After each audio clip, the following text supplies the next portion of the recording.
नमस्ते बच्चों, मैं आपकी हिंदी अध्यापिका बोल रही हूँ। पहला वाला पोएम पढ़ेंगे हम, ठीक है। हम कर रखते हैं। ये किसने लिखा आप जानते हैं? सुनीता यादव। इनके बारे में थोड़ा पढ़ेंगे। कवित्री के परिचय देती हूँ। श्रीमती सुनीता यादव का जन्म कब? 23 फरवरी 1973 को भोपाल में हुआ। इन्होंने हिंदी में MA किया। इन्होंने कविता, कहानी ये समीक्षा संबंधी लेखन किया। कविता प्रसून साहित्यिक अकादमी के सहयोग से प्रकाशित हुई। इनकी अनेक बालोपयोगी रचनाएं भी प्रकाशित हो चुकी है।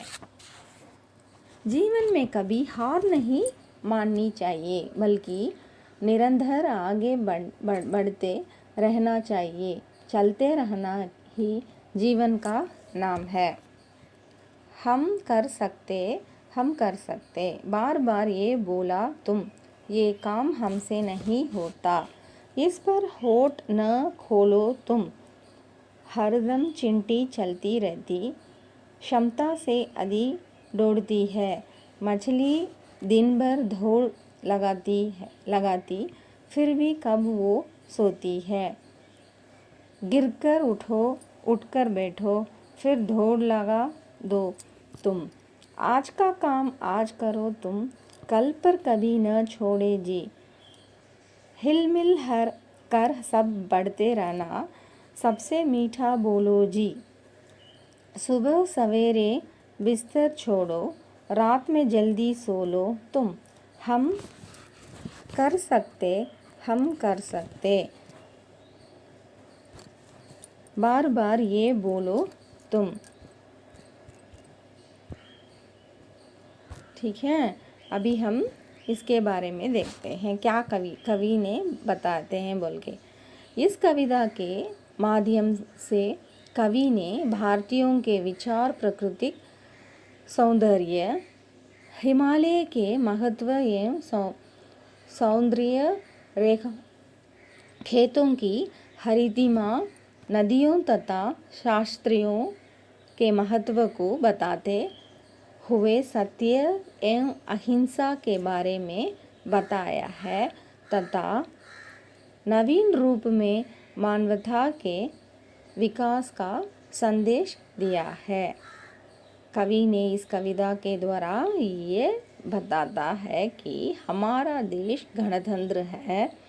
यहाँ पर बिना किसी भेदभाव के सभी के साथ सद्य व्यवहार किया जाता है। जीवन में सभी के साथ मिलजुल कर रहने तथा अपनी सभ्यता व संस्कृति को बनाया रखने के लिए हमें तत्पर रहना चाहिए। हमें किसी भी स्थिति में सत्य एवं अहिंसा का त्याग नहीं करना चाहिए। भारत हमेशा से शांति में विश्वास करता है और इसे बनाए रखने के लिए हमें सदैव तैयार रखना चाहिए। हम सब इकट्ठा करके मिलजुल के आपस में रहना है, क्योंकि यही भारत का स्पेशलिटी है। हम जानते हैं ऑलरेडी।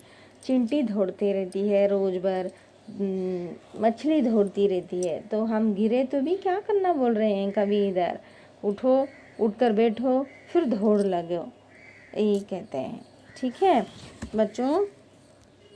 आपको कुछ पूछना है तो पूछ लीजिए, डाउट सब, ठीक है।